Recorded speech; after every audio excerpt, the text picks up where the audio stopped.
संविधान के नाम पे जो एक यहाँ पे क्लब लगाया गया नई दिल्ली में, आज इस जगह, इस महत्वपूर्ण जगह पे आपको एक महत्वपूर्ण समस्या के बारे में बताने के लिए तेलंगाना से हमारे बहन यहाँ पे इतने बड़े संख्या में आपके सामने उपस्थित हैं। मैं आपसे पहले ये कहना चाहता हूँ कि एक बार आप इनके बारे में और इनकी दुख के बारे में जो हमारे एक पत्रकार भाई ने एक वीडियो बनाया जो बहुत संक्षिप्त है, उससे आपको एक अंदाजा लगेगा, पता चलेगा कि क्या हो रहा है तेलंगाना में। पहले आप वो देख लें, फिर बाद में आप उनसे भी सुनेंगे और हमसे भी सुनेंगे कि हम चाहते क्या हैं, हम दिल्ली क्यों आए। और हमारे जो राज्यसभा के फ्लोर लीडर है सुरेश रेड्डी जी, हमारे पार्लियामेंट मेंबर्स राज्यसभा रविचंद्रा जी, दामोदर जी, और हमारे बाकी फॉर्मर मिनिस्टर्स श्रीमती सत्यवती जी, श्रीमती सबिता इंदिरा रेड्डी जी, और हमारे फॉर्मर एमपी कविता जी और फॉर्मर एमएलए हरिप्रिया जी, जो सारे हमारे टॉलेस्ट विमेन लीडर्स, तुला उमा जी, सारे लोग इसीलिए यहाँ पे आए क्योंकि हमारे बहनों की दुख, जो हमारे गरीब ट्राइबल बहनें हैं, गरीब ओबीसी बहनें, हमारे एमएलए कोवा लक्ष्मी अक्का, इनका दुख देख के उनसे भी सह नहीं पाया, इसीलिए आज वो दिल्ली तक चले आए। पहले इसलिए मैं आपको एक 4-5 मिनट का मैं वीडियो आपको दिखाना चाहता हूं, बाद में आप उनसे भी सुनेंगे, हमसे भी कुछ लफ्ज़ हमसे भी सुनेंगे। आप वो वीडियो चलाइए।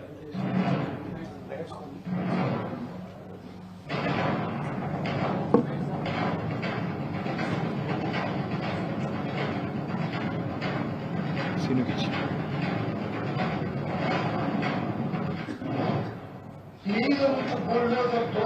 నా పేరు మార్చుకుంటా సాగు చేస్తావు ఒక్కనొక్కరి పంట పెట్టి తొక్కి పేరు తీసి పేరు పెట్టుకుని యాకంతో వచ్చి అడ్డం పట్టుకున్న బుల్డోజర్ పెట్టి తొక్కించి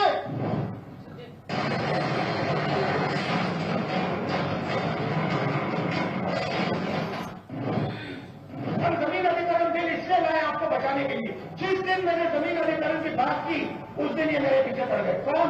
अदानी के लोग, अंबानी के लोग। सब कुछ ठीक है, अगर सब कुछ ठीक है तो मैं 44 क्यों लगा हुआ है? सब कुछ ठीक है तो लोग वहां क्यों भाग रहे हैं?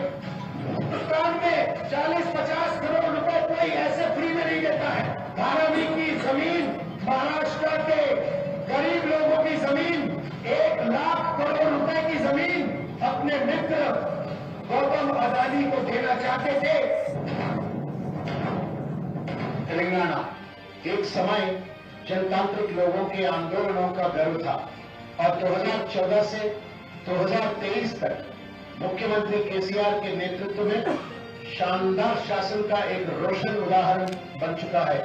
लेकिन आज इंडियन नेशनल कांग्रेस पार्टी के तोपे हुए जुल्मों के नीचे तेलंगाना का दम घुट रहा है।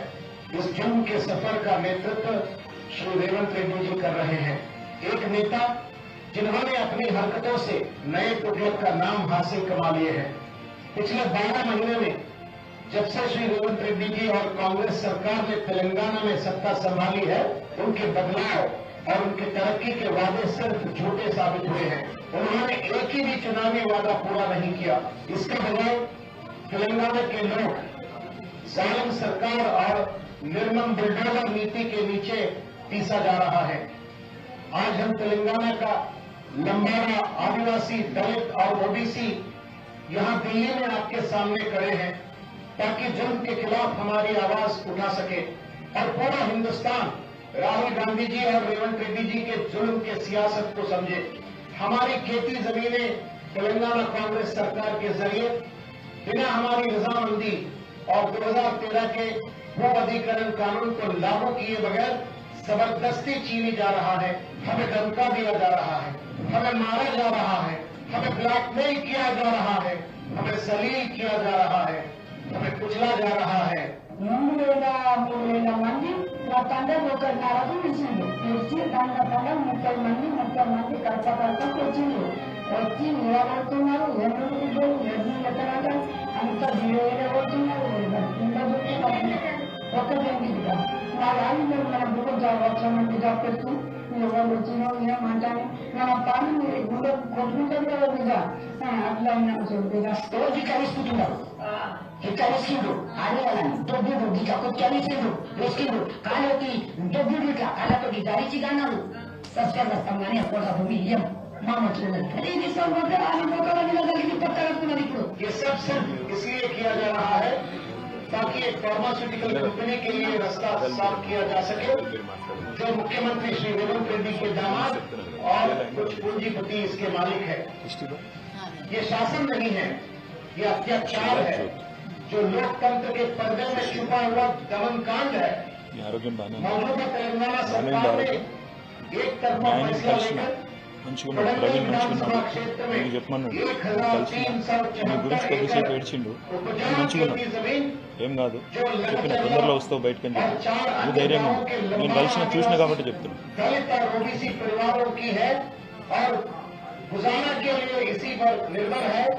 उसे जबरदस्ती अधीन करने की कोशिश की जा रही है। कांग्रेस मंत्री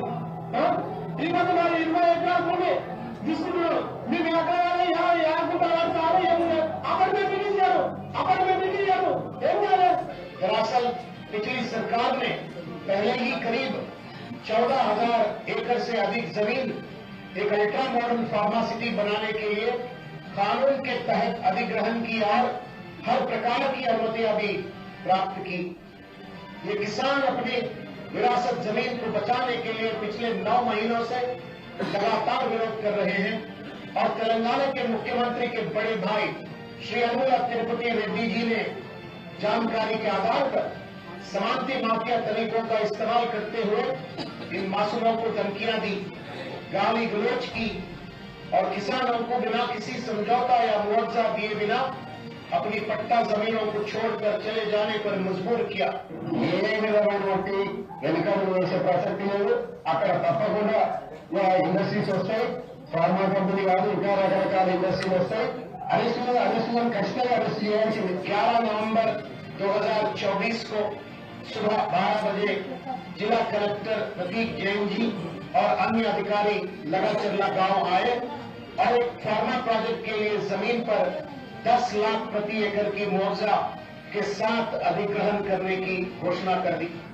ఏమనుకున్నట్టు ఫార్మా కంపెనీ మాకు అవసరం లేదు, మా ఉన్న 2 ఎకరాలు 5 ఎకరాలు 3 ఎకరాలు ఉన్నోళ్లకు ఆయాసపెట్టకు ప్రారంభించాలని భూమి మీద ఫార్మా కంపెనీ ఏమేది లేదని చెప్తున్నా వచ్చేసరికి బాబు అమ్మ డోర్ లేకుండా మేము డోర్ తీయలేము లేకపోతే ఇల్లు వచ్చింది లేకపోతే మళ్ళీ ఇంట్లో చూసాము బీరని తెలిసిండు బీరలో దాచుకుంటే మసాలా కూడా అంతా బీరలో దాచుకుంటారా మనిషి లేకపోతే బీరో అని చెప్పిన ఇవాళ కొత్త 3 దినాలు 3 దినాలు 3 నిమిషాలు దెబ్బలు ఏం చేయాలి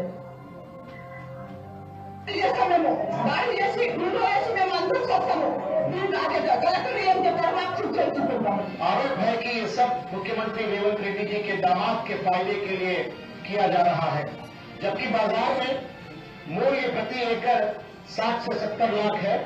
इस मुद्दे पर कलेक्टर और ऑफिशियल्स के साथ आम जनता का जज्बाती बहस हुई और कुछ गाड़ियों को नुकसान पहुंचा। पुलिस ने फौरन भीड़ को हटा दिया और शांति बनाई, लेकिन उस रात एक साजिश के तहत सत्तारूढ़ सरकार ने किसानों को हिंसक प्रदर्शनकारी के रूप में गलत बताने की कोशिश की और उनके खिलाफ झूठे मुकदमे दर्ज किए हैं। उस रात 12 बजे से सुबह 6 बजे तक पुलिस और मुख्यमंत्री के भाई श्री अनुला तिरुपति रेड्डी के साथी गुंडे हमारे गांव में शिकारियों की तरह घुस आए और जुल्म का सिलसिला शुरू किया।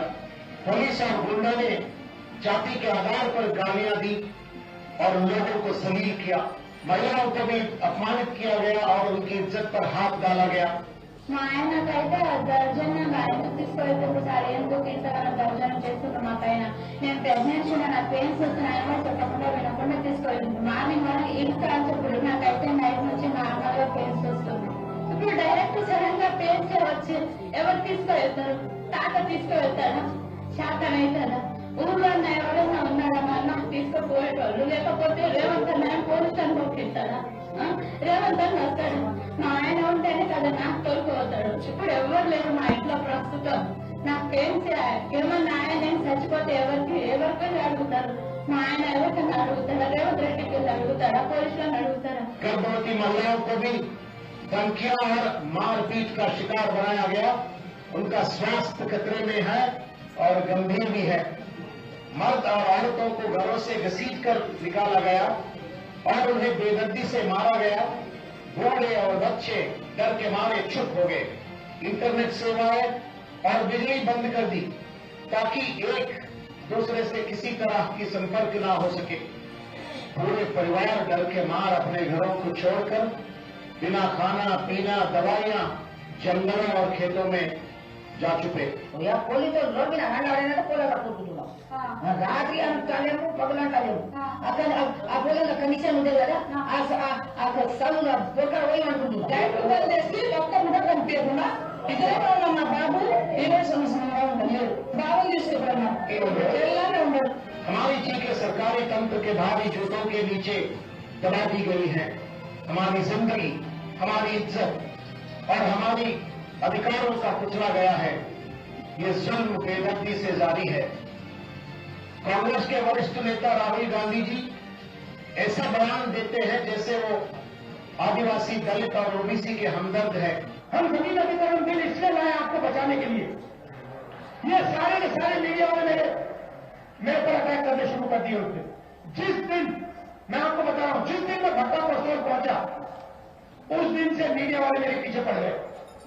जिस दिन मैंने जमीन अधिकरण की बात की उस दिन ये मेरे पीछे पड़ गए। कौन? अदानी के लोग।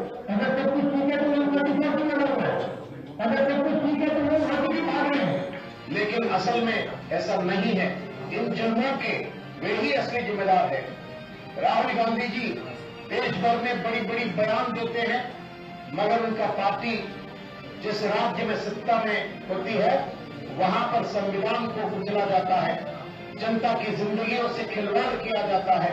राहुल गांधी के खास दोस्त, उनके कलेजे श्री रेवंत रेड्डी जी एक तानाशाही बनकर जो जुल्म कर रहे हैं, उससे कांग्रेस के और राहुल गांधी के असली चेहरे को बेनकाब कर दिया है।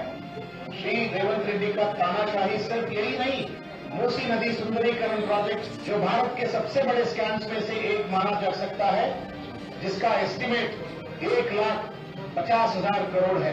मूसी नदी के किनारे रहने वाले हजारों परिवारों के सपनों के घर तोड़ दिए। जब कांग्रेस सरकार बुलडोजर नीति को अपनाते हुए तोड़फोड़ कर रहे थे, तब ये बेचारे मासूम लोग सड़क पर उतर आए। तानाशाही रेवंत रेड्डी जी हाइड्रा के नाम पर एक गोजिल्ला को बना के गरीब और मध्यम वर्ग के सपनों के घरों को बेरहम से तोड़ दिया है।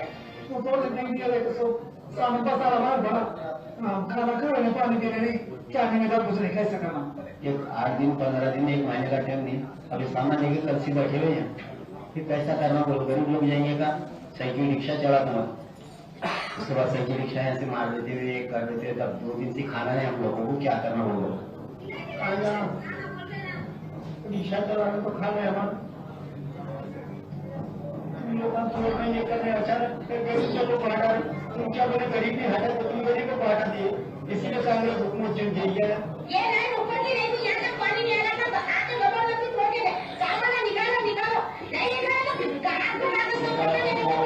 लगा चल्ला के किसान जो कांग्रेस के जुल्म की वजह से जेल में हैं, उन्होंने संवैधानिक संस्थाओं के दरवाजे खटखटाए हैं, सिविल सोसाइटी के दरवाजा खटखटाए हैं, मीडिया के दरवाजे खटखटाए हैं और न्याय के दरवाजे भी खटखटाए हैं। उनकी सिर्फ एक ही मांग है, आजादी। उन जालिमों से आजादी जो उनकी जमीन छीनना चाहते हैं, उन बेचैन रातों और उनकी जिंदगी की खाक से आजादी। आए मिलकर इन गरीब किसान के साथ खड़ेंगे। और आखिरी में तेलंगाना के लोग कभी चुप नहीं रहेंगे। हमारी चीखें तब तक गूंजते रहेंगी जब तक इंसाफ नहीं मिलेगा। जय तेलंगाना, जय भारत, जय केसीआर।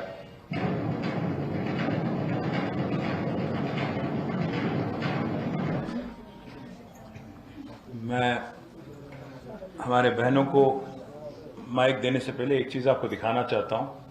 अभी 1 घंटा पहले रांची में लीडर ऑफ ऑपोजिशन इस देश के राहुल गांधी जी बात कर रहे थे। वो क्या कह रहे थे मैं आपको सुनाना चाहता हूं 1 मिनट के लिए। जैसे मैंने मुंबई में प्रेस कॉन्फ्रेंस किया वैसे ही हम यहाँ प्रेस कॉन्फ्रेंस कर रहे हैं। विचारधारा की लड़ाई है। एक तरफ इंडिया गठबंधन कांग्रेस पार्टी जो संविधान की रक्षा कर रही है और गरीबों की सरकार, किसानों की, मजदूरों की, पिछड़ों की, दलितों, आदिवासियों की सरकार चलाना चाहते हैं।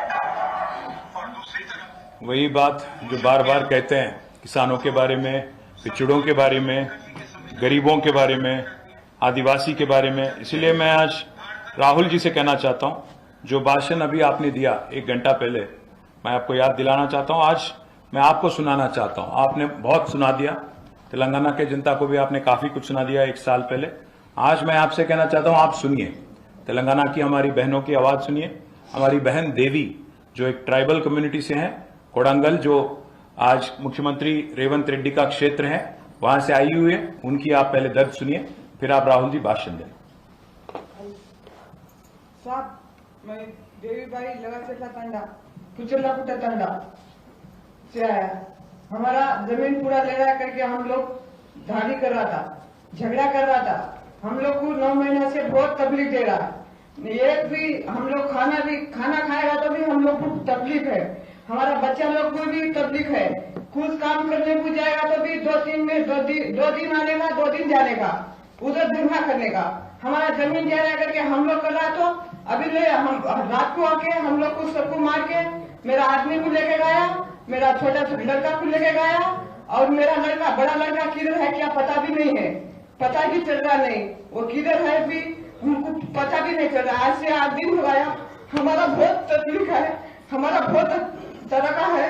हम लोग को खाने को भी आज 3 दिन से इधर क्या कर रहा है, कि किधर है, हम लोग को पता भी नहीं चल रहा है। मालूम है किधर हम लोग ढूंढ के आया, इधर हमारा मैडम के पास आया, और हमारा मैडम इधर लेके आया हम लोग को। ये लोग दिल्ली को आने के लिए हम लोग को मालूम नहीं था, ये दिल्ली को लाया हमारा मैडम।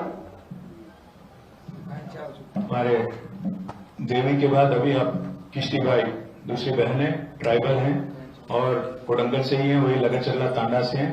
राहुल जी, इनका भी दर्द सुनिए, इनकी भी भाषा सुनिए, इनकी भी आप एक बार उनकी भी आवाज सुनिए। రేవంత్ రెడ్డి, మేము మస్తు నీకు మా రేవంత్ రెడ్డి మాకు బాగుపడి చేస్తాడు, మాకు మంచిగా చేస్తాడని నీకు ఓటేసింది నమ్ముకొని, కానీ మాకు మమ్మల్ని రోడ్డు మీద కూర్చునే పరిస్థితి నువ్వు చేసినావు. కానీ మేము గంటెడు భూమి సావని కూడా సిద్ధం, సత్యని కూడా సిద్ధం. లేకుంటే బామే భూమి తీసుకోమా, ఇల్లు తీసుకోమా, అంతా తీసుకో, నీకు మంచిగా అవుతుంది. కానీ భూమి అయితే ఇయ్యము. మంచి మాటతో మనం చెప్పిన మాటతోటి నువ్వేమో ఏడన్నా చేసుకొని ఏడన్నా పర్ణాకు పని చేసుకో. కానీ మా దగ్గర వచ్చినామంటే సావని కూడా సిద్ధం.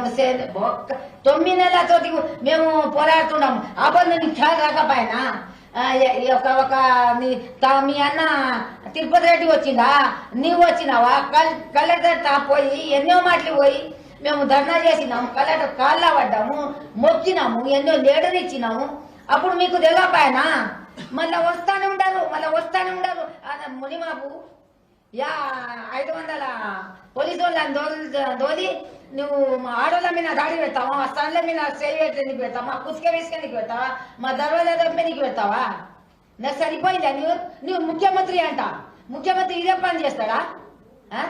రేవంత్ రెడ్డి కొడంగల్ ముఖ్యమంత్రి, నువ్వు మా కొడంగల్ ముఖ్యమంత్రి అని నమ్ముకొని కూర్చుని కొడంగల్ పేరు పూరా ఖరాబ్ చేసి పెడతావు రా. రేవంత్ రెడ్డి, మంచి మాట చెబుతున్నాము. మా భూమి కాడికి రావద్దు, మా పిల్లలని జైళ్ళకి తీయాలి. మళ్ళా మా బయట ఉండోళ్ళకు యారు ఉండరు, గుట్టలు ఉండరు, చెట్లు ఉండరు, పాములు ఉండరు, ఎక్కడ కొడుకుంటున్నారు, ఏం చేస్తున్నారు, ఏడబడ్డ మా పిల్లలకు, మా జల్లలకు, మా పెద్ద మనుషులకు ఇంటికి తేవాలి. మళ్ళా ఇది జైల్లో ఉండాలి, బయట తీయాలి. మా భూమి జోలికి రాకూడదు. किश्ती भाई का ये कहना है, जो लोग तेलुगु नहीं समझते हैं, किश्ती भाई जी का ये कहना है कि हमारी जमीन जिसपे हम लोग सैकड़ों सालों से आधार है, जिसपे निर्भर है, उसको आप छीनो मत हमसे। बहुत उम्मीदों से आपको हमने वोट दिया, मुख्यमंत्री बनाया। आज आप हम पे जुल्म कर रहे हो, हमारी जमीन छीन रहे हो, साथ ही साथ हम पे इतना जुल्म कि हमारे बच्चे आज कहाँ हैं हमें नहीं पता, हमारे घर वाले जेल में हैं और हमारे साथ नाइंसाफी हो रही है और जबरदस्ती मोलेस्टेशन भी किया गया, sexually outraging a modesty of a woman भी किया गया, is what she was saying in Telugu. Now ఇప్పుడు సుశీల గారు అదే లగచర్ల నుంచి వచ్చినారు, వారు మాట్లాడాల్సింది కోరుతున్నాను. सर नमस्कार, నా పేరు సుశీల लगाचेरला तांडा। हम लोग को बहुत 9 महीने से बहुत तकलीफ है सर। हम लोग को कुछ खाना नहीं जा रहा है, जमीन जा रहा है करके हम लोग जमीन में काम करने वाला, हम लोग चिक्कड़ खा के चिक्कड़ खा करने वाला, हम लोग इतना मेहनत करने मरने वाला को हमारा जमीन छीने लाया करके हम लोग को नींद नहीं आ रहा है। हम लोग को जमीन किधर भी जाएगा तो नजर से नीचे नहीं उतर रहा है जमीन। हम लोग को क्या कोई 10 एकड़ा नहीं, 12 एकड़ा नहीं, 2-3 एकड़ा है। वो जमीन के लिए हम लोग को 9 महीने से इतना तकलीफ दे रहा है सर। हम लोग का बच्चा को जिधर धरना किया उधर गया, सबका सरीका हम लोग गया, बच्चा लोग को लेके गया, सबका कलेक्टर ऊपर मारा, ये किया वो किया, किसी को मारा नहीं, किसी को कुछ किया नहीं, ऐसे ही धक्का धुक्कर कर दिया, इधर उधर कर दिया, आ गया। कलेक्टर भी बोला मेरे को कोई मारा नहीं, ऐसा धक्का दिया, मैं आ गया करके बोला। फिर भी रात को 12 बजे लाइट ऑफ करके दारू बीरू पी के उन लोग आके हम लोग को, हमारा बच्चा लोग बड़ा जवान लड़की लोग सब लोग घर में सोएला था, वो लोग सू भी नहीं निकाला, कुछ नहीं, ऐसा ही जाके बच्ची लोग का ऊपर से जाके मेरा लड़का एक था विनोद, उसको लेके गया, उसका पप्पा नहीं है, उसको लेके गया जेल में, मार के से हाथ पैर सब सूजन आ गया, उसको बहुत रो रहा है। आज तक हम लोग को मुलाकात नहीं किया, हमारा बच्चा लोग को हम लोग को मुलाकात कर देने का, हमारा बच्चा हमारा घर पहुंच कर देने का, हमारा जमीन का पास कोई आने का नहीं। हमारा जान जाएगा तो जाएगा मगर हम जमीन नहीं देगा, हमारा जान जाएगा तो कुछ फर्क नहीं पड़ेगा मगर हम जमीन नहीं देगा। हम लोग जमीन में खा के जमीन में बचने वाला है। आज 3 दिन से हम लोग किधर खा रहा है किधर सो रहा है, हमारा कुछ ठिकाना नहीं। हमारा बाल बच्चा सब छोड़ के सब जंगल में सो रहा है, कोई सांप काटेगा, कोई बिच्छू काटेगा, कोई चूहा काटेगा, उसका जिम्मेदार कोई है क्या? हम लोग को कोई साझेदारी दे रहा है क्या? आज हमारा मैडम है सत्यवती राठौर, वो साझेदारी दे रहा है करके हम लोग को इधर तक लाए हैं। सबको विनती करके बोल रहा हूँ। Thank you. Atrocious violation of human rights. आधे रात को आके घर में घुस के पुलिस पी के और कुछ प्राइवेट लोग पी के आके जो लोग घर पे गरीब महिलाएं हैं, जवान बच्चियां हैं, उन पे जो जुल्म किया गया उनके बारे में सुशीला बहन हमारी बोली। मैं आखिरी में मेरी बहन ज्योति जो 9th मंथ प्रेग्नेंट है, आज पूरे प्रेगनेंसी में कभी भी आज वो डिलीवर कर सकती है, पर वो दिल्ली तक आई। हमारे बोलने के बावजूद उन्होंने कहा कि नहीं मुझे आना है, मेरी दर्द आज दिल्ली में सुनाना है, इसलिए वो यहां तक आई। नेशनल कमीशन फॉर विमेन से मिली, नेशनल कमीशन फॉर ट्राइबल से मिली, ह्यूमन राइट्स से मिली। हमारी बहन ज्योति, मैं उनसे कहता हूं कि आप बात करें। నా పేరు జ్యోతి, నేను లగచర్ల నుండి వచ్చిన, మాది కొడంగల్ నియోజకవర్గం. కొడంగల్లో ఏమో ఫార్మా కంపెనీ వేస్తామంటున్నారు, అది కూడా కొడంగల్లో కాదు, లగచర్ల గ్రామంలో. ఎందుకు నా లగచర్ల గ్రామంలోనే ఫార్మా కంపెనీ వేయాలి? వేరే దగ్గర భూములు లేవా? మా రైతుల భూములే కావాలా? మేము రైతులను బతకకూడదా? మా రైతులను మేము ఏదో మా పొట్ట తిప్పకి ఉన్న భూముల పైన ఏదో పండించుకొని మేము పంటలు పండించుకొని తింటున్నాం. మేము తిని మరియు ప్రభుత్వానికి అందిస్తున్నాం, మిగిలినది మేము తింటున్నాం. మా రైతుల భూములే కావాలా ప్రభుత్వానికి? వేరే దగ్గర భూములు ఉన్నాయి కదా, వేరే భూములు తీసుకోవాలి. మరి మా భూములే ఎందుకు కావాలి? మా భూముల కోసం మేము 9 నెలల నుంచి ధర్నా చేస్తున్నాం. అయితే ఫార్మా కంపెనీ రాదు, పట్ట భూములు పోవు అని చెప్పిండ్రు. అయితే ఇన్ని రోజులు ధర్నాలు చేసి కూడా మీ పట్ట భూములు పోతాయి, మీ ఇల్లు పోతాయి, మీ ఊరు మొత్తం పోతుంది అని మాకు చెప్తుండ్రు. మరి వార్నింగ్ ఇస్తుండ్రు పైనుంచి, సంతకాలు చేయకపోతే బెదిరించి మరి సంతకాలు చేపించుకొని పోతాం, ఎందుకు చేయరో చూస్తామని బెదిరిస్తుండ్రు. మాకు ఫార్మా కంపెనీ వద్దు. మేము కలెక్టర్ కి లెటర్లు పంపినాం, కలెక్టర్ దగ్గరకు వెళ్లి కాళ్ళని కూడా పట్టుకున్నాం. మాకు ఫార్మా కంపెనీ వద్దు. అసలు ఆ ఫార్మా కంపెనీతో వాటర్ కాలుష్యం, గాలి కాలుష్యం, నీరు కాలుష్యం చుట్టుపక్కల ఉన్న అందరికీ అది హానికరమే ఉంటుంది. అది చాలా ఎఫెక్ట్. గ్రీన్ ఫార్మ్ అది కూడా మెడిసిన్ తయారు చేస్తాం. మనం ఒక గంట మెడిసిన్ టాబ్లెట్స్ మెడికల్ లో కూర్చోవాలంటేనే టాబ్లెట్స్ ఎంతో వాసన వస్తుంది. అప్పుడు మనం ఆడ చుట్టుపక్కల ఉన్న బతికేట్ వాళ్ళు ఎలా బతుకుతారు? ఎన్నో సంవత్సరాలు బతకాలి కదా. వాళ్ళ కొడుకులు ఎన్నో సంవత్సరాలు బతికేట్ వాళ్ళు అక్కడ ఎలా బతుకుతారు? అసలు పెరిగే పిల్లలు కూడా కరెక్ట్ గా పెరుగుతారా పెరగరా అది కూడా తెలియదు. ఆరోగ్యంగా ఉండరు. ఇంపార్టెంట్ పాయింట్, ఎవరైనా ఆడ ఉన్న వాళ్ళు ఆరోగ్యంగా ఉండరు. కనీసం ఒక చిన్న పచ్చని పంట చూడాలంటే ఒక చిన్న గడ్డి కూడా పెరగదు. ఆ కాలుష్యం వల్ల నీరు కాలుష్యం కూడా అవుతుంది. తాగడానికి వాటర్ కరెక్ట్ గా ఉండదు. మొత్తం ఆయిల్ ఉంటుంది. పోయేటి వాళ్ళు ఏడికి పోవాలి? రైతులకేం తెలియదు. రైతులు భూములు ఇచ్చేస్తారు, వాళ్ళ ఎంతో కొంత డబ్బులు ఇద్దామని అనుకుంటున్నారేమో ప్రభుత్వం. అది జరగదు. మేము సాగడానికైనా సిద్ధంగా ఉన్నాం, కానీ మా భూములు మేము ఇవ్వము. ఎందుకు ఇవ్వాలి? మా భూములు రైతుల భూములే ఎందుకు కావాలి నీకు? అది కూడా గిరిజన భూములే, లంబడి వాళ్ళ భూములే కావాలి. మేము ఎస్టీవే పోతున్నాయి. ఫార్మా కంపెనీ అనేది ఎస్టీ వాళ్ళకే వస్తున్నాయి. నువ్వు ఫార్మా ఎవరి కోసం పెడుతున్నావు? అల్లుడు కోసం పెడుతున్నావు, అన్న కోసం పెడుతున్నాం. మరి మా పిల్లల భవిష్యత్తు మేము రోడ్ పైననే బతకాలా? రైతులమని రోడ్ పైననే బతికి ఉండాలా? మేము ఎలా బతకాలి? మాకైతే భూములు కావాలి. మా భూములు మాకు కావాలని మేము ఢిల్లీ వరకు వచ్చినాం. ఢిల్లీలో పెద్ద పెద్దలు ఉంటారంట. వాళ్ళ కాళ్ళ పైన పడమంటే కూడా మేము పడడానికి సిద్ధంగా ఉన్నాం. ఎందుకంటే మా భూములు మాకు కావాలి. మేము ఫార్మా కోసం అని ఇవ్వము. అవి మా తాత ముత్తాతలు ఎప్పుడో సంపాదించి మాకు ఇచ్చిన భూములు. అవి ల్యాండ్ భూములు కావు, అన్ని పట్ట భూములే ఉన్నాయి. మీరు ఫస్ట్ నుంచి సర్వైవ్ చేసారు, అన్ని చేసారు. ల్యాండ్ పట్ట భూములు పోదని చెప్పారు. తర్వాత మా ఇంటితో సహా పోతుంది. ఇంటితో సహా పోతే మేము ఏడుకు వెళ్ళాలి? రోడ్ పైననే బతకాలా? ఎందుకు మేము రైతులం ఇంత చిన్న చూపు ఎందుకు అయిపోయినాం? మా కాళ్ళ పైన మేము బతుకుతున్నాం కదా. ఏదో ఒక పంటలు పండించుకొని మా బతుకు తీరు మేము ఏదో బతుకుతున్నాం. నువ్వైతే మాకేం మంచి చేస్తలేవు కదా. మేము తినేది ఏదో తింటూ బతుకుతూ మా కడుపుని నింపుతున్నాం. నింపుకుంటాం మేము. మా కడుపుని మీరు వచ్చి నింపుతలేరు కదా. మేము కష్టపడితేనే కదా మా కడుపుకి వస్తుంది. ఇప్పుడు అన్నం తినాలన్నా ఏం తినాలంటే మేము పండించే పంటనే కదా మీరు కూడా తినేది. అలాంటి రైతులకే మీరు ఇంత దారుణమైన పరిస్థితి ఎందుకు తెస్తుండ్రు? కలెక్టర్ అందరేమో కలెక్టర్ పైన దాడి చేసుడు అంటున్నారు కదా. కలెక్టర్ పైన మేము ఏం దాడి చేసినాము? ఆ వీడియో ఇప్పుడు అందరు చూసిండ్రు. ఎవరైనా కొట్టిందా?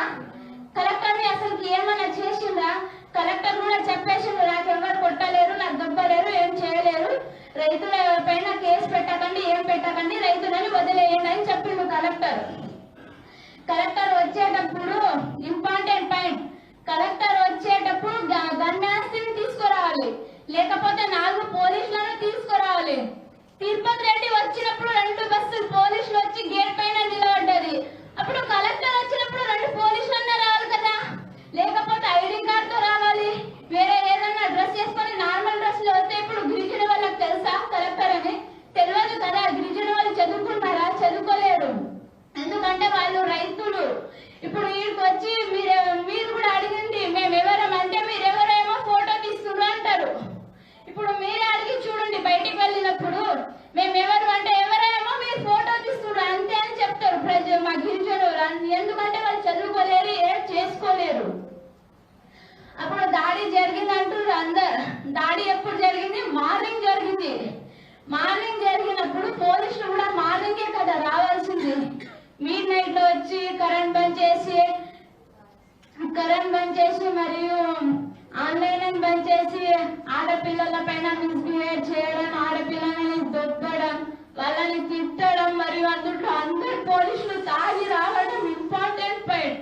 ఇది ఇంపార్టెంట్ పాయింట్ ఆడపిల్లలకు. ఎందుకంటే మీకు కూడా ఉన్నారు, చెల్లెలో అక్కనో అమ్మనో ఎవరో ఉన్నారు కదా.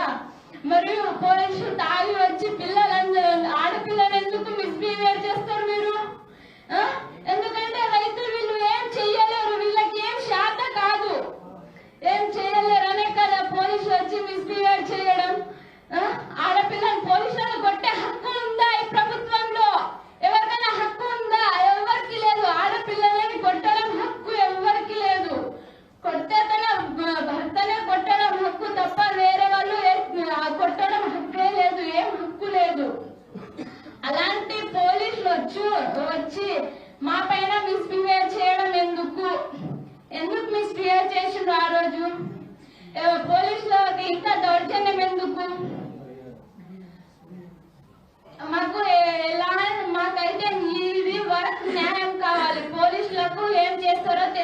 నాకు మిస్బిహేవ్ చేసిన పోలీసులకు, జైల్లో ఉన్న పోలీసులకు, అంటే మా ఆయన జైల్లో ఉన్నాడు, కొట్టిండ్రు, బాగా కొట్టిండ్రు, చేతులకు వాతలు వచ్చినాయి, కాళ్ళకు వాతలు వచ్చినాయి, మస్తు ఏడుస్తుండ్రు అసలు జైల్లో ఉన్న వాళ్ళందరూ. కొట్టిన కానిస్టేబుల్ కి మరియు లేకపోతే ఎస్ఐ ఎవరు కొట్టిండ్రో మాకైతే తెలియదు.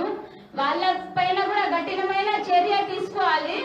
మరియు ఆడపిల్లలతో మిస్బిహేవ్ చేసిన వాళ్ళ పోలీసులను మరియు వాళ్ళ పోలీసులు కొట్టిన వాళ్ళను మరియు దొబ్బడం ఇలాంటివి చేసిన వాళ్ళని కూడా కఠినమైన చర్య తీసుకోవాలి ప్రభుత్వం. నా భర్త ఏమో జైల్లో ఉన్నాడు. మా భర్త ఏ తప్పు చేయలేడు. ఆ వీడియోలో మా భర్త అసలు అలోనే లేడు. ఎందుకంటే మా ఆయన మార్నింగ్ ఈవినింగ్ పాల బండి నడుపుతాడు. నాకైతే వెనుక ముందు ఎవరు లేరు, నేను ఒకదాన్నే ఉన్నా. నేను ఎవరికి చెప్పుకోవాలి ఇన్ని బాధలు? జైల్లో ఉన్నప్పుడు నాతోటి ఎవరున్నారని, ఎవరున్నా ఉంటే కదా నేను చెప్పేది బాధ. మా ఆయన జైల్లో ఉన్నాడు, నేను ఇంటికాడ ఉన్నా. నాకైతే ఎవరు లేరు, హాస్పిటల్ కి తీసుకెళ్ళే వాళ్ళు కూడా ఎవరు లేరు. నేను ఎవరికి చెప్పుకోవాలి నా బాధలు? ప్రభుత్వాన్ని నేను కోరేది ఒక్కటే, జైల్లో ఉన్న అందరికి బయటికి రప్పించాలి. మరియు మాకు ఫార్మా కంపెనీ వద్దు, మేము సావడానికైనా సిద్ధంగా ఉన్నాం, కానీ మాకు ఫార్మా కంపెనీ వద్దు. సస్తే అందరం ఒకటే మారి సస్తాం. మాకు చంపి తీసుకుంటామంటే మా పైన బాంబులు ఇవ్వండి, మాకు చంపేయండి అందరికి. తర్వాత మీరు వచ్చి ఫార్మా కంపెనీలో పెట్టుకోండి, ఏమన్నా పెట్టుకోండి. ఇన్ని రోజులు రాని తిరుపతి రెడ్డి మొన్న ఎందుకు వచ్చిండు మా ఊరికి, గ్రామానికి, మా మండలం, అది కూడా మా గ్రామానికి రాలేదు, మండలికి వచ్చిండు.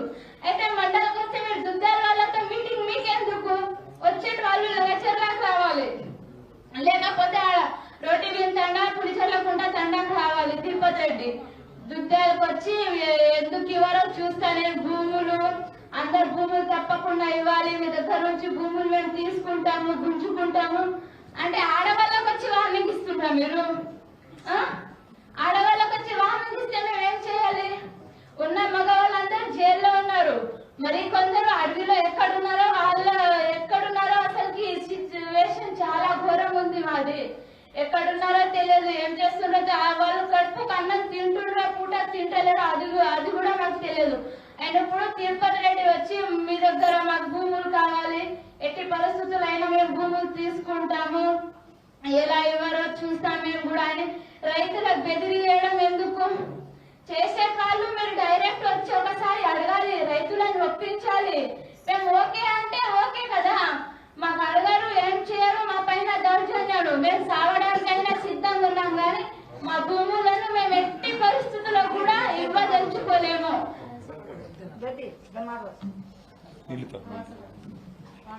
ज्योति का ये कहना था कि सीएम का भाई जो है उसका जुल्म, उसकी धमकियां, गलत अरेस्ट और जो इलीगल रिमांड और जो इलीगल टॉर्चर किया गया उनके हस्बैंड के साथ और बाकी साथियों के साथ, और साथ ही साथ जो जुल्म किया गया, जो असॉल्ट किया गया हमारे बहनों पे आधी रात को, उसको लेके बहुत दर्दनाक उनकी आवाज थी। मैं 4 चीज आपके सामने रखना चाहता हूं।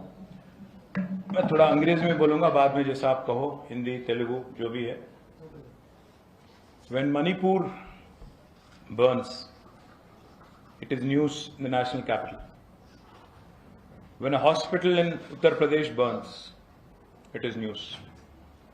When people oppose Dharavi in Mumbai, it is news. When tribals are up in arms against redevelopment project in Lakshadweep, it is news. Of course, we are Indians. My heartfelt condolences to the parents who lost their children in the Jhansi hospital accident. My heartfelt sympathy to those who are in the constant state of war in Manipur. But I am here to appeal to this nation about the anarchy in Telangana today. A state that was formed in 2014, a state that had become a beacon of development, pro-people policies and great strides of progress in agriculture and IT sectors alike. The last 10 years is now suffering in the anarchy that Congress has brought in. When the Chief Minister's brother, as was pointed out by Jyoti right away, just a couple of minutes ago, when the Chief Minister's brother openly threatens tribals, there is no case filed. When the Chief Minister's brother, who has no protocol, is not a ward member, is not a councillor, is not a sarpanch, is not a Zilla Parishad member, he's a nobody. He's not elected by public. But he marches in with 250 policemen, and the collector rushes out to welcome him. He's apparently the de facto Chief Minister of the constituency. When the police, who are acting like the private army of the Chief Minister, Revanth Reddy, descend upon the Tandas, the Lambada tribal hamlets in Lagacherla, absolute silence from the nation. They beat up women in the middle of the night at 1 a.m. and 2 a.m. Absolute silence from Congress party and Rahul Gandhi. They molest the women. Absolute silence from the national capital. They arrest men and children illegally. Absolute silence. They are being tortured in custody. We hear nothing from Rahul Gandhi. So I ask him, Mr. Gandhi, Pradhan Mantri Modi ji, leader of opposition hai aur aap Pradhan Mantri hain. What does it take for you to break your silence? Why are you both not talking about Lagacherla? Why are you not talking about these atrocities that have been committed by the Congress government in the Chief Minister's own constituency in Kodangal? What are you waiting for? Are you waiting for houses to burn? Are you waiting for people to die? Do you want a massacre to happen so that you actually open up and speak? Will you be silent till then? What is happening in Lagacherla is no less than what is happening in Manipur or Lakshadweep. We urge the media to break this story, to bring it to the attention of the nation. We urge Rahul Gandhi, whose party is running Telangana today, whose Chief Minister is representing Kodangal, where these atrocities are happening, to respond, to rise to the occasion. बार बार ये कहना गला फाड़ फाड़ के कि हम संविधान के रक्षक हैं, हम आदिवासी पिछड़े और ओबीसीज के मददगार है, लिप सर्विस से कुछ नहीं होता. आप अपना साइलेंस तोड़िए. आपके चीफ मिनिस्टर को आदेश दीजिए, बोलिए उनसे कि इनसे बात करें, इन बहनों से, और उनकी दर्द समझे, उनकी दुख समझे और कुछ कीजिए उस बारे में. मैं कभी का एक बार मैं कंफ्यूज हो जाता हूं. ये राहुल गांधी जी एक आदमी है कि उनमें एक और आदमी छुपा हुआ है, क्योंकि उनका कहना कुछ है और करना उनकी गवर्नमेंट की कुछ और ही है. हमें नहीं समझ आता कि क्या दोगलापन आपका है. मुझे ये भी एक समझ नहीं आता कि आप वादे तो काफी करते हो, बातें भी काफी करते हो.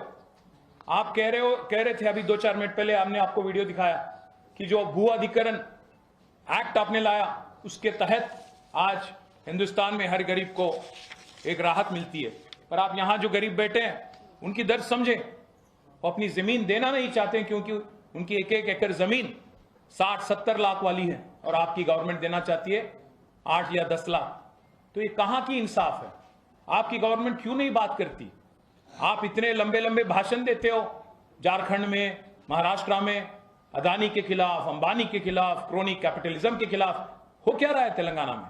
वही तो हो रहा है. एक फार्मा विलेज एक चीफ मिनिस्टर के एलिजिडली उनकी सन इन लॉ के लिए, उनकी कंपनी के लिए आज इतने लोगों के, इतने फैमिलीज के जमीन हड़पा जा रहा है और आप बोलते नहीं. आप कम से कम मुंह तक नहीं खोलते.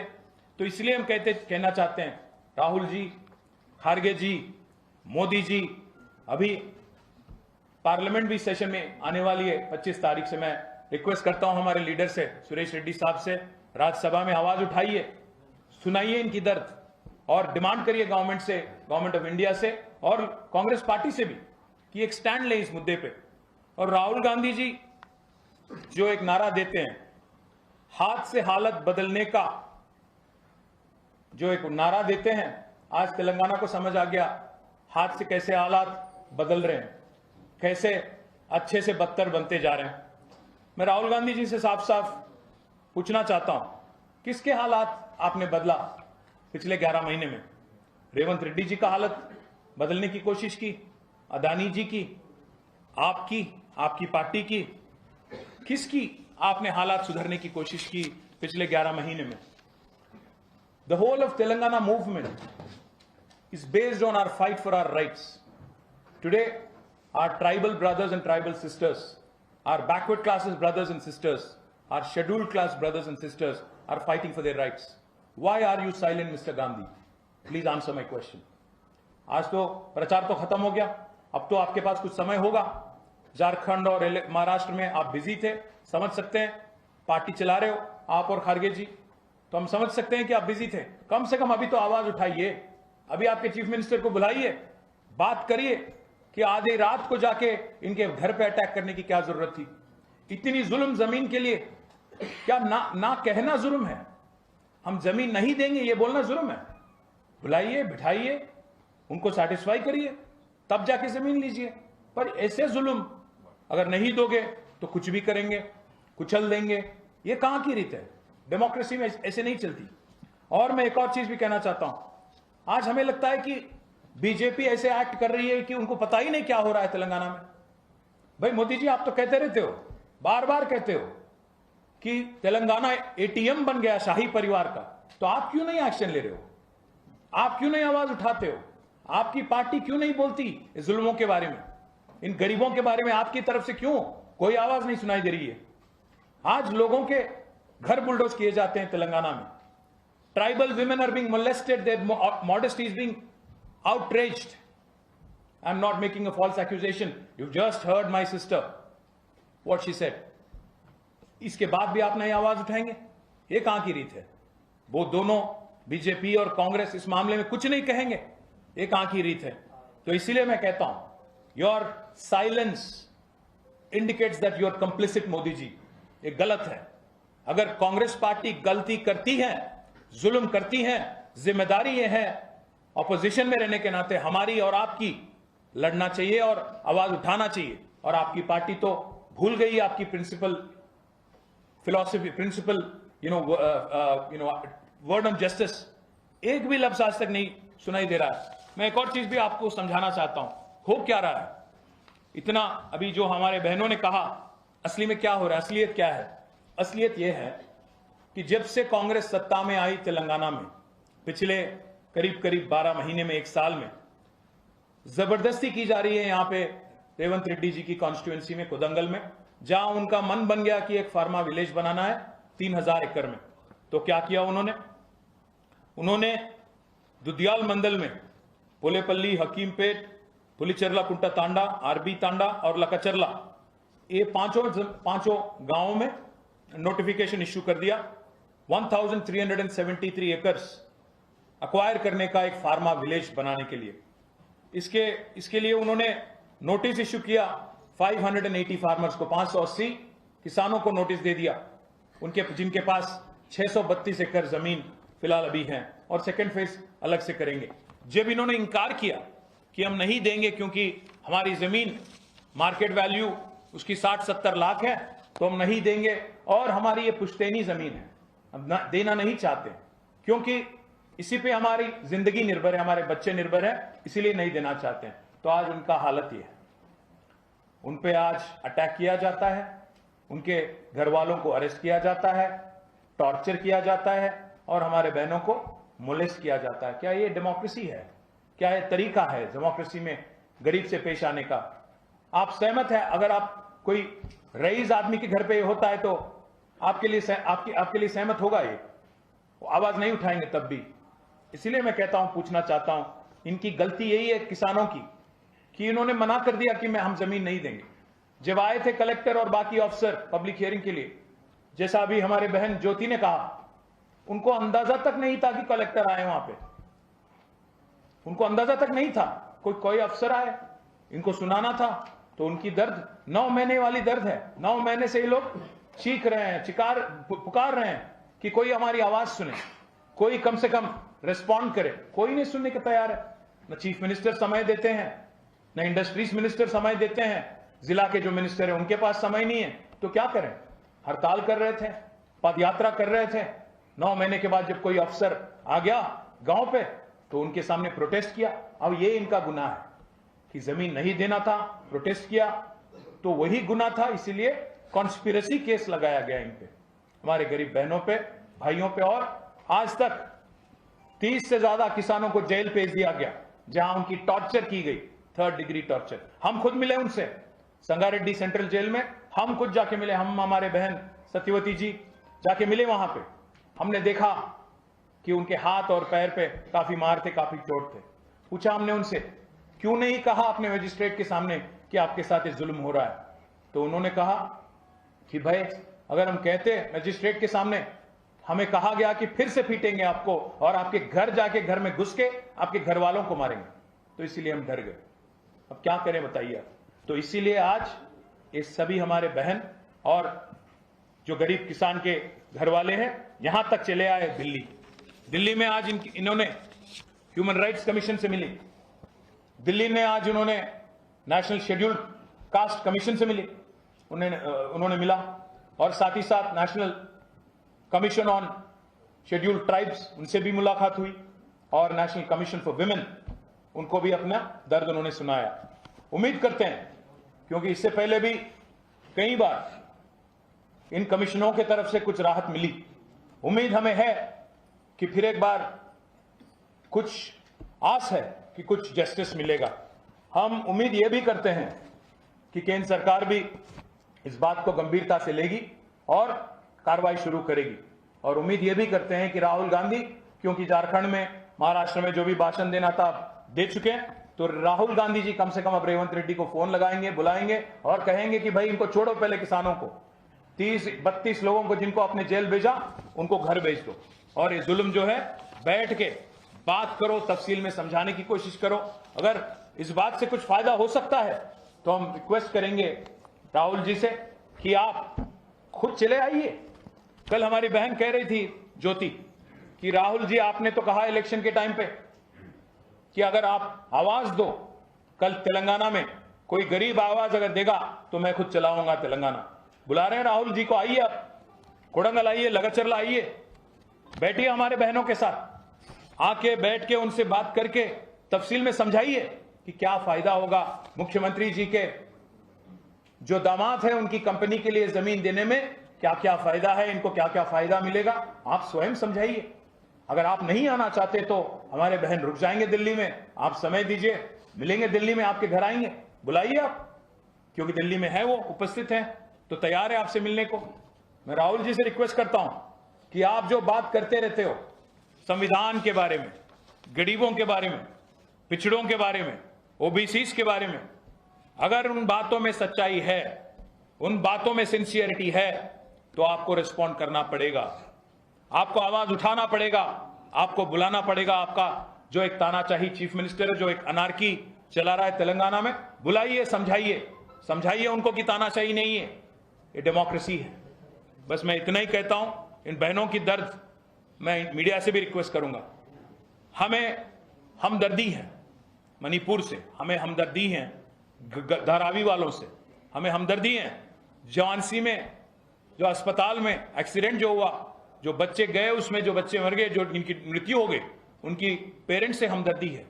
पर आपको भी हमदर्दी होना चाहिए हमारे बहनों के साथ, क्योंकि ये कम दुख नहीं है, कम दर्द नहीं है। बस इतना ही कहते हुए मैं आप सबका धन्यवाद कहता हूं। और मां तेलुगुलो,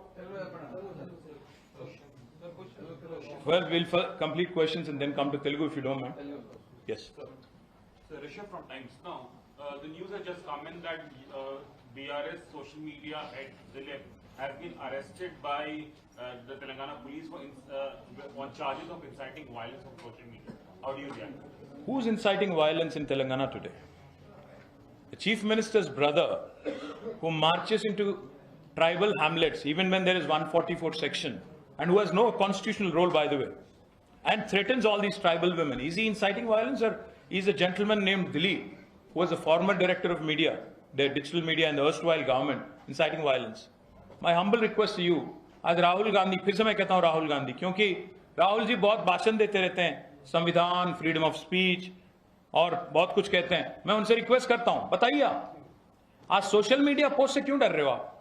सोशल मीडिया में अगर सच्चाई बाहर आती है, आपने तो मेन स्ट्रीम मीडिया को तेलंगाना में तो काबू में ले लिया, तो इसलिए आज सोशल मीडिया में 2-4 पोस्ट के आ गए, आपको उससे डर लग रही है। मैं राहुल जी से पूछना चाहता हूं, बताइए कहां की रीत है और आपकी गवर्नमेंट की क्या तरीका है, बताइए। Rahul from India Today. Congress is saying that we are only trying to bring development to a backward area like Kodangal, and in exchange of these lands, we're going to give them good packages. Also, they have made it very clear, and Tirupati Reddy has said that the project will not be stalled and the acquisition will continue. How do you see this? How do you take this fight forward now? भाई राहुल जी, मैं क्योंकि वो राहुल तो मिलने रहे, आपसे कम से कम बोल रहे, बस इतना ही पूछूंगा मैं, है कौन यार ये तिरुपति रेड्डी? कौन है ये? चीफ मिनिस्टर का भाई है तो कुछ भी बोलेगा वही चलाएगा क्या? चीफ मिनिस्टर के घर वालों का राज है क्या? डिफैक्ट चीफ मिनिस्टर है, कौन है ये होता कौन है कि ये बोले कि मैं जमीन लूंगा, किसी भी हालत में फार्मा विलेज नहीं रुकेगी? मैं पूछना चाहता हूं, who is this guy and what capacity is he speaking and why is the chief minister silent? Why is he not speaking about his own constituency? He is a democratically elected chief minister whose primary responsibility is to answer to his constituents. क्यों नहीं बोल रहे हैं? और एक और चीज है, पैकेज की जो बात की, भाई 9 महीने से लोग आंदोलन चला रहे हैं, कोई नहीं इनके पीछे, स्वयं वो चला रहे हैं. हम तो हार चुके थे, थक चुके थे, हम घर बैठे थे, हमारी पार्टी वाले, हम नहीं थे इनके साथ. बाद में जब इनके आंदोलन जोरों शोर से चल रही थी तब जाके हम लोग भी शामिल हो गए उसमें. क्या चांद भाई? तो इसीलिए हमारे मंडल पार्टी के प्रेसिडेंट हैं, तो इसीलिए मैं कह रहा हूं कि ये लोग जब 9 महीने से लड़ रहे थे, क्यों नहीं कोई कोशिश किया गया? जब when things were simmering, when things were when there was unrest, कुछ नहीं किया गया. जब बॉइलिंग पॉइंट पे आ गया, आज कहते हो पैकेज. क्या पैकेज दोगे? 60-70 लाख वाली जमीन को, मैं पूछना चाहता हूं, 60-70 लाख वाली जमीन को क्या कीमत लगाओगे? और आज जो ज्योति और हमारे बहन बाकी सवाल कर रहे थे, एक और चीज भी आपसे राहुल जी मैं कहना चाहता हूं, आपको याद दिलाना चाहता हूं. जब हमारी गवर्नमेंट थी इससे पहले 10 साल, हमने कोशिश की कि एक फार्मा सिटी लाए, दुनिया का सबसे बड़ा क्लस्टर हम बनाए. 14,000 एकड़ जमीन हमने भी एक्वायर की. हम ये नहीं कहते हैं कि इससे पहले लैंड एक्विजिशन हमने नहीं की, हमने की, पर हमने एक तरीके के साथ की. कभी का एक बार अनरेस्ट भी आ जाता है, कभी का एक बार कुछ unrest, sometimes it spills over, but how you handle it is important. मैं आज पूछना चाहता हूं रेवंत रेड्डी जी से, हम लोग जब फार्मा सिटी के लिए लैंड एक्वायर कर रहे थे, आप ही थे ना, आप ही तो कह रहे थे कि फार्मा माने पोल्यूशन, फार्मा माने जहर. आज 10 साल जो आपने बोला इनके मन में भर गया. आज उनका कम से कम क्लैरिफिकेशन देने की कोशिश, क्यों आप फार्मा ला रहे हो, क्यों जो पोल्यूशन करके आप 10 साल आपने जो बार बार कहा, वही चीज को उनके घर में क्यों ला रहे हो, उनके गांव में क्यों ला रहे हो? उस बात का किसी के पास जवाब है? कोई नहीं दे पा रहे. पुलिस वालों के खिलाफ और स्टेट गवर्नमेंट के खिलाफ आज हमारी बहन, हमारे बाकी लीडरों के साथ, मैं नहीं था वहां पे बट सारे ही हमारे लीडर थे, सारे लोग आज इंपॉर्टेंट कमीशन जो है हिंदुस्तान में सबको मिल चुके हैं. उम्मीद है कि कोई रिस्पांस मिलेगी. अगर रिस्पांस नहीं मिलती तब प्लान करेंगे कि क्या करना होगा. Yes Lakshmi ji.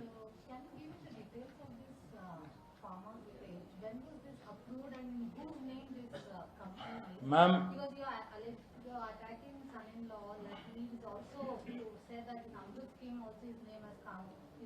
no, that's the brother-in-law. This is the son-in-law. इन्हें पूरा फैमिली एंड फ्रेंड्स पैकेज चल रहा है. इन्हें मैं ये कहूंगा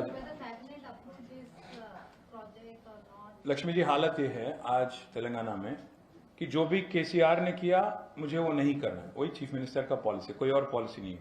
अगर केसीआर ने लेफ्ट कहा तो मैं राइट कहूंगा, बस उतनी ही पॉलिसी उनका है. तो केसीआर ने फार्मा सिटी कहा तो मैं फार्मा विलेज कहूंगा. केसीआर ने इकट्ठे एक जगह इकोनॉमीज ऑफ स्केल के लिए 14,000 एकड़ जमीन इकट्ठा किया, तो इन्होंने क्या किया? नहीं, सेंट्रलाइज नहीं करना है, डिसेंट्रलाइज करना है, 20 जगह फार्मा विलेज बनाना है. मैं एक और चीज भी आज आपके सामने रखना चाहता हूं. दिल्ली में ये लड़ाई आज सिर्फ और सिर्फ कोडांगल में नहीं हो रही है. इस जमीन को लेकर जो लड़ाई, फार्मा विलेज को लेकर जो लड़ाई चल रही है, इस संगारेड्डी जिले में भी न्यालकल करके एक और जगह है जहां वहां पे भी ये लड़ाई आज चालू है. और जहां कहीं भी 20 जगह फार्मा विलेज इन्होंने प्लान किया, मैं आपको आज ही कह रहा हूं, हर जगह किसान, क्योंकि इन्होंने 10 साल उनके कान भरे, इन्होंने उनके दिल में जो इनके दिल में था एक कि फार्मा माने पोल्यूशन, पोल्यूशन माने जहर, जो बार बार 10 साल इन्होंने कहा रेवंत रेड्डी और उनकी पार्टी ने, वही आज लोगों के मन में बैठ गया. तो 20 जगह, एक नहीं दो नहीं, 20 जगह फार्मा विलेज का आज प्लान है. उनमें से एक कोडंगल है, क्योंकि चीफ मिनिस्टर का कॉन्स्टिट्यूएंसी था तो उनको जल्दबाजी में कुछ करना था और जल्दबाजी का नतीजा आपके सामने है. और जो आपने पूछा मुझसे, मैं उसका जवाब कल आपको दूंगा, क्योंकि उसमें थोड़ा एक सस्पेंस एलिमेंट कल मैं आपको बताऊंगा। एक कंपनी है मैक्स बीएन फार्मा, मैक्स बीएन, और कल उसके बारे में तफसील में आपको डिटेल में दूंगा, क्योंकि एक और खबर है, इंटरेस्टिंग खबर आपके लिए। Sir, Anshul from CNN News 18. Hi, Anshul. Sir, the Congress had given 6 guarantees while it was campaigning for Telangana. But now we have access to a few documents out here at CNN News 18 which say that crores of rupees are being spent to renovate the secretariat in such a way so that it is according to the Vastu, the entry gates and the roads that lead inside the secretariat, they are being changed specifically for the Chief Minister so that it suits his Vastu. How do you see this, sir? So firstly, let me answer the question, Anshul, on 6 guarantees. 6 guarantees और कहा गया था कि 100 दिन में पूरे करेंगे। आज तक हाफ गारंटी अमल हुआ, वो भी एक फ्री बस, उसके अलावा कुछ नहीं हुआ। कल मैं देख रहा था राहुल जी महाराष्ट्र में हमारे 10-15 बहनों के साथ बैठ के पूछ रहे हैं उनसे कि हर महीने अगर हम 3,000 देंगे तो आप क्या करोगे उस 36,000 रुपये का, सालीना जो 36,000 मिलेगा उसका क्या करोगे आप। मैं इसलिए राहुल जी को मैंने ट्वीट किया, भाई आप पहले यहां से शुरू करो। आपने कहा 100 दिन, 350 दिन पूरे हो गए, उसका आज तक कुछ नहीं हुआ। 2,500 का जो वादा आपने किया महालक्ष्मी स्कीम, तो यहां तो कुछ नहीं हुआ। तो जो बगल में महाराष्ट्र है वहां क्या बतिया रहे हो, वहां क्यों बोल रहे हो, उसका तो कोई समाधान नहीं है आज तक।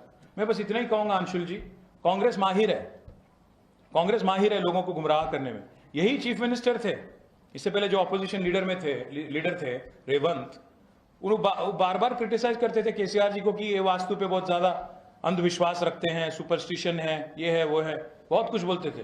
फिर वही रेवंत आज 3.5 या 5.5 करोड़ रुपया के साथ डॉक्टर BR अम्बेडकर के नाम पे जो सेक्रेटेरिएट बनाया गया, उसकी मेन जो एंट्री है उसको तोड़ के कहीं और बना रहे हैं। तो पता नहीं अब क्या हो गया इनको, वो पद में बैठने के बाद इनके राहुल जी एडवाइस दे रहे हैं या कोई और एडवाइस दे रहे हैं, मुझे नहीं पता, पर उनको जवाब देना पड़ेगा। मैं तो बस इतना ही कहूंगा कि कांग्रेस गवर्नमेंट ने लोगों के साथ धोखा किया। जो 6 गारंटी के नाम पे धोखा तेलंगाना में किया, 5 गारंटी के नाम पे कर्नाटक में किया, मुझे लगता है 420 गारंटी फिर झारखंड में भी बोला होगा, महाराष्ट्र में भी बोला होगा। वहां की जनता से भी मेरी रिक्वेस्ट है, दोनों को हराओ, कांग्रेस को हराओ, बीजेपी को हराओ, क्योंकि दोनों भी बदमाश है। बस इतना ही कहूंगा जी। Daljit Dosanjh had a concert in Hyderabad and he went on to say that I am happy that I did not get a notice from the government because he was given an advance notice that you cannot use alcohol word in your songs. He even tweaked one of his songs. So today he said that I am happy that I did not get a notice, but why don't the government just declare dry state? Once the nation is declared dry state, I will stop discussing alcohol in my song. भाई मैं सुना नहीं, देखा नहीं उन्होंने क्या कहा, उनको क्या नोटिस मिली, हम लोग तो इसमें बिजी थे, तो मैं उसके बारे में कुछ नहीं कह पाऊंगा। पर मैं तेलुगु में 2-4 चीज हमारे भाइयों को बोलूँ। ఈరోజు ఉదయం నుంచి ఇప్పటిదాకా లగచర్ల దాని చుట్టుపక్కల ఉండే 5 గ్రామాలు ఎక్కడైతే రేవంత్ రెడ్డి గారి నియంత్రిత్వ పోకడలు నిరసిస్తూ ఆ గ్రామాలకు సంబంధించిన గిరిజన, దళిత, బలహీన వర్గాల ఆడబిడ్డలు, అన్నదమ్ములు ఢిల్లీకి వచ్చి మా నాయకురాలు సత్యవతి గారు, సబిత గారు, కోవ లక్ష్మి గారు, మాలోత్ కవిత గారు, హరిప్రియ గారు, తుల ఉమా గారు, వీరందరి నేతృత్వంలో ఉదయం నుంచి మా సురేష్ రెడ్డి గారు, మా రాజ్యసభ సభ్యులు గాయత్రి రవి గారు, దామోదరరావు గారు, ఇంకా చాలామంది సీనియర్ నాయకులు, ఆర్ఎస్ ప్రవీణ్ కుమార్ గారు, మాజీ director general of police doctor Shravan గారు, ఇంకా చాలామంది పెద్దలు, వారందరి నేతృత్వంలో ఉదయం నుంచి అనిల్ జాదవ్ ఎమ్మెల్యే గారు అందరి నేతృత్వంలో కలుస్తూ ఉన్నారు. జాతీయ మానవ హక్కుల సంఘాన్ని కలిశారు, మానవ హక్కుల కమిషన్, జాతీయ మహిళా కమిషన్ కూడా కలిశారు, జాతీయ షెడ్యూల్డ్ తెగలు, అదేవిధంగా షెడ్యూల్డ్ ట్రైబ్స్కి సంబంధించిన కమిషన్స్ని కూడా కలిశారు. వారితో మొరబెట్టుకున్నారు. తెలంగాణలో ఇవాళ తన అల్లుడి కంపెనీ కోసం ముఖ్యమంత్రి గారు నియంత్రిత పోకడలతో తరతరాలుగా మాకు వారసత్వ సంపదగా వచ్చిన ఒకే ఒక్క ఆధారం, జీవనాధారమైన మా భూమిని లాక్కుంటున్నారు. 9 నెలలుగా మేము ఆందోళన చేస్తున్నా కనీసం మా వైపు కన్నెత్తి చూడలేదు, పట్టించుకోలేదు. కానీ సొంత నియోజకవర్గంలో, తాను ఎమ్మెల్యేగా ప్రాతినిధ్యం వహిస్తున్న నియోజకవర్గంలో 9 నెలలుగా గొడవలు జరుగుతుంటే కూడా మానవతా దృక్పథంతో కూడా కనీసం మమ్మల్ని పిలిచి మాట్లాడలేదు. జిల్లా మంత్రి పట్టించుకోలేదు, పరిశ్రమల మంత్రి పట్టించుకోలేదు, కనీసం అధికారులు కూడా మా దగ్గర రాలేదు. మేము స్వయంగా డీసీఎం లెక్కి కలెక్టర్ల కాడికి పోయి వాళ్ళ కాళ్ళ మీద పడ్డా కనికరించలేదు. 60-70 లక్షల ఎకరాల 60-70 లక్షల రూపాయలు విలువ చేసే భూమి ఎకరానికి 10 లక్షలు ఇస్తామని చెప్పి మా ముఖాన నోటీసులు కొడితే మేము ఇవ్వమని చెప్పి తెగిస్తే ఈరోజు మా మీద కేసులు పెట్టి 30 పైచిలకు మా ఇంట్లో మగవాళ్ళని జైల్లో పెట్టారు. జైల్లో పెట్టడమే కాకుండా క్రూరంగా చిత్రహింసలు చేసినారు. అర్ధరాత్రి 1 గంటకు 2 గంటలకు తాగి వచ్చి ప్రైవేట్ వ్యక్తులు పోలీసులు మా ఇండ్ల మీద పడి గడ్డపారలు పట్టుకొని తలుపులు వలగొట్టారు. ఆడవాళ్ళ మీద దాదాపు అత్యాచారం చేసినంత పని చేశారు అని చెప్పి వాళ్ళందరూ కూడా ఓపెన్గా, ఎందుకంటే ఏ ఆడపిల్ల చెప్పుకోదు ఇట్లా జరిగింది, అయినా ఇవాళ తమ గుండెల్లో ఉన్న ఆవేదన వాళ్ళు ఢిల్లీ దాకా వచ్చి చెప్పుకున్నారు. మేము భారత ప్రధానమంత్రి గారు నరేంద్ర మోడీ గారితో, భారత ప్రతిపక్ష నేత రాహుల్ గాంధీ గారితో ప్రార్థించేది, కోరేది ఒకటే. మణిపూర్లో ఏదైనా సంఘటన జరిగినప్పుడు దేశం మొత్తం బాధపడతా ఉంది. నిన్న ఉత్తరప్రదేశ్లో ఝాన్సీలో ఒక యాక్సిడెంట్లో పసిపిల్లలు చనిపోయారంటే అందరి గుండెలు రోధించినాయి.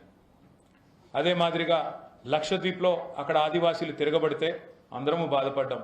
వాళ్ళ తెలంగాణ దానికి భిన్నం కాదు, లగచర్ల దానికి భిన్నం కాదు.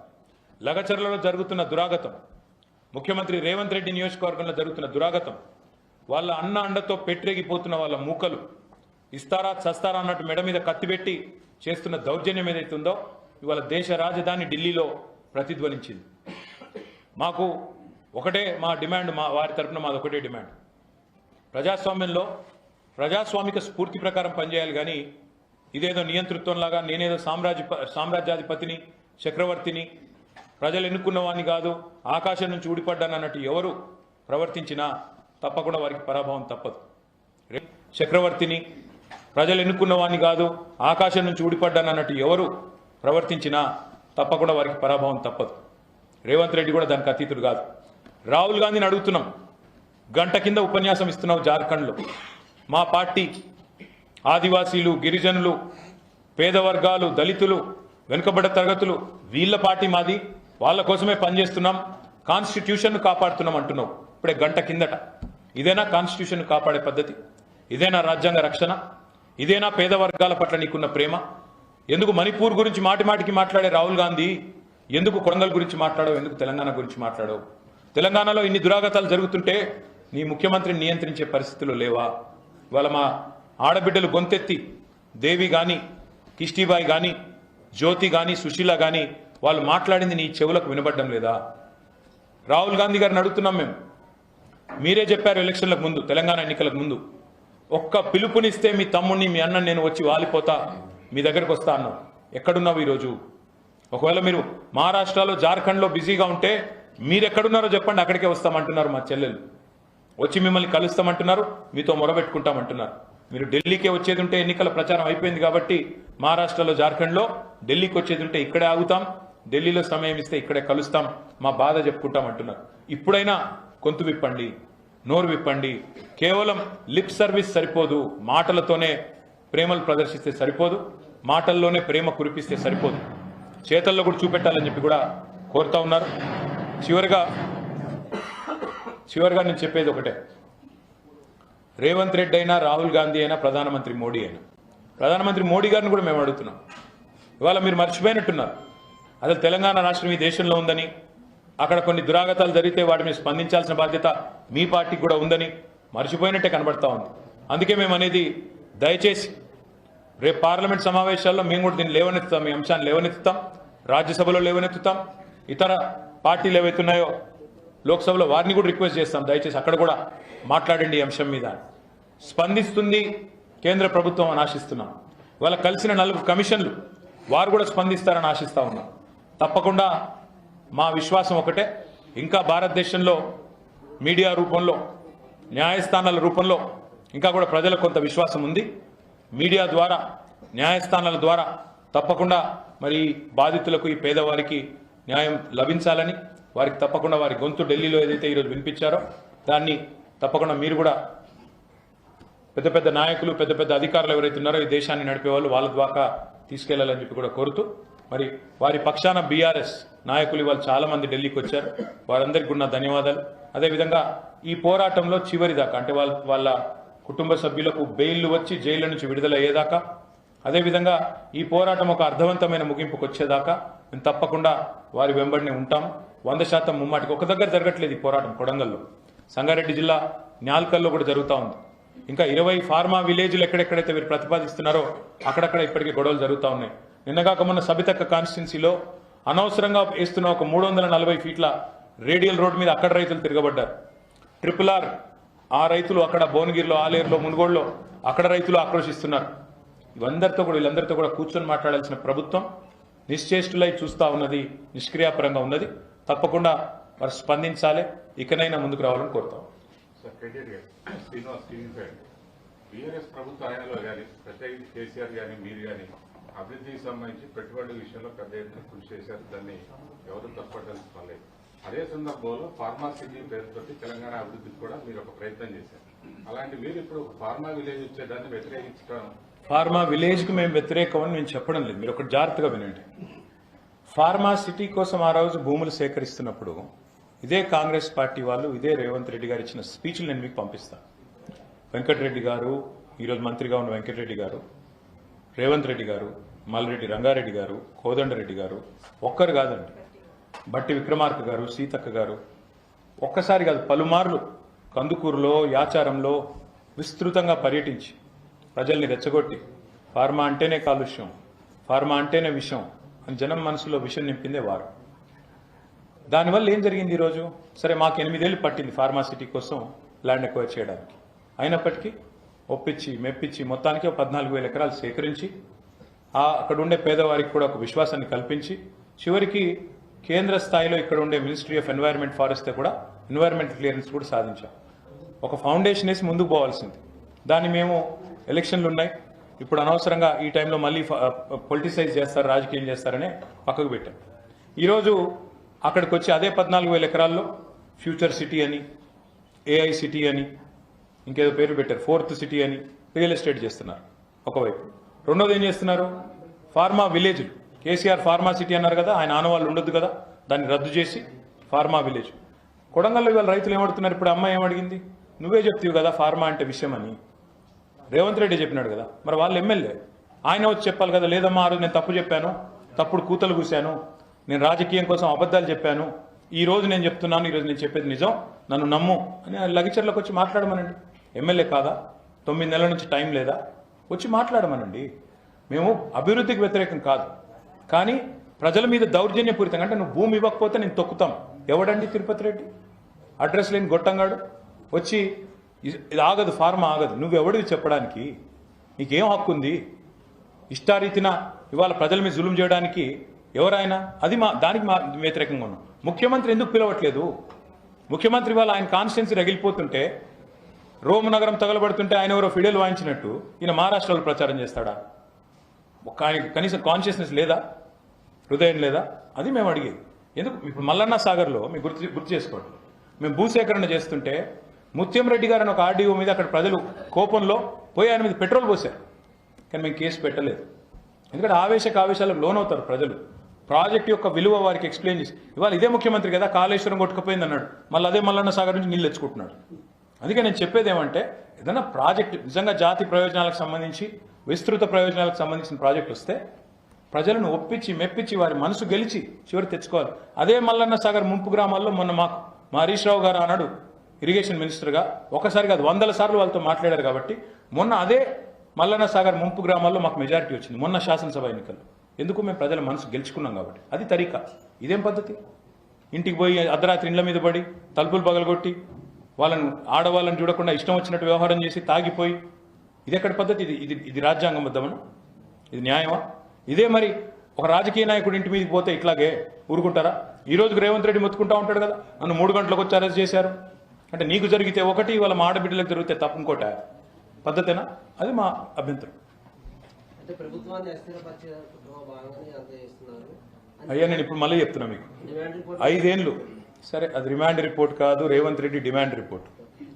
రేవంత్ రెడ్డి డిమాండ్ చేస్తే వచ్చిన రిపోర్ట్ ఏముంది అందులో? కానీ మేము మళ్ళీ చెప్తున్నా, రేవంత్ రెడ్డి నువ్వు 5 ఏళ్ళు నువ్వే ముఖ్యమంత్రిగా ఉంటావు, ఎందుకంటే మీ అధిష్టానానికి మూటలు బాగా అందుతున్నాయి, వాళ్ళు నేను తీయరు.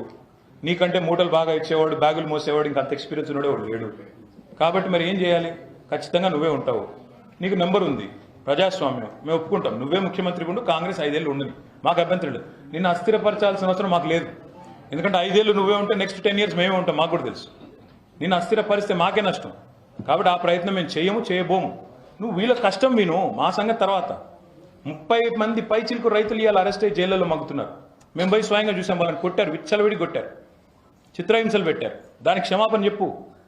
నీ రాహుల్ గాంధీ తెల్లారులేస్తే రాజ్యాంగ రక్షకుడని పోజులు కొడతారు కదా, ఎక్కడున్నాడు? ఎందుకు మాట్లాడాడు? మణిపూర్ మీద రోజు ఆక్రోశించే రాహుల్ గాంధీకి కొడంగల్ ఎందుకు కనబట్టలేదు? లగచర్లు ఎందుకు కనబట్టలేదు? అందుకే ఇలా దేశ రాజధానిలో మా ఆడబిడ్డలు వచ్చి అడుగుతున్నారు. సమాధానం చెప్పండి. రాహుల్ గాంధీని మేము అడుగుతున్నాం, నువ్వు వస్తావా కొడంగల్కు, లేదు ఇక్కడే ఉండి మాకు సమయం ఇస్తావా అని అడుగుతున్నారు. చెప్పమనండి సమాధానం. ఇప్పుడు ఈ రోజు ఇన్ని జాతీయ సంఘాలకి, జాతీయ కమిషన్లకి వాళ్ళు కలిశారు. ఆ జాతీయ సంఘాలకు సంబంధించి మరి డెఫినెట్గా కేంద్ర ప్రభుత్వ పెద్దలు కూడా నోటీస్ చేసే ఉంటారని మేము అనుకుంటున్నాం. మరి కేంద్ర ప్రభుత్వ పెద్దలు కనుక వారికి కూడా మనసు ఉంటే, వారికి కూడా నిజంగా హృదయం ఉంటే స్పందించాలి. వారు కూడా తప్పకుండా నోటీసులు ఇవ్వాలి. డీజీపీకి, చీఫ్ సెక్రటరీకి, కలెక్టర్కి ఏం జరిగింది, ఎందుకు జరిగింది ఇట్లా అని అడగాలి. పోలీసు వాళ్ళు ఎందుకు ఇంత దుర్మార్గంగా వ్యవహారం చేస్తున్నారని అడగాలి. ఎందుకు ఉదాసీనంగా ఉన్నారు, 30 మంది రైతులను జైల్లో పెడితే వెంటనే విడుదల చేయమని ఆదేశం ఇవ్వాలి. ఇస్తే డెఫినెట్గా తదుపరి చర్చకు కానీ ఇంకో దానికి కానీ అవకాశం ఉంటుంది. కానీ ఈ రకంగా భయపెడతాం, మెడ మీద కత్తి పెడతాం, భూమి ఇస్తావా తెస్తావా అంటే మాత్రం ఊరుకోము. ప్రజాస్వామ్యబద్ధంగా నిరసనలకు మేము కూడా వారు చేసే పోరాటానికి మా మద్దతు కూడా కొనసాగుతాం. Thank you brother.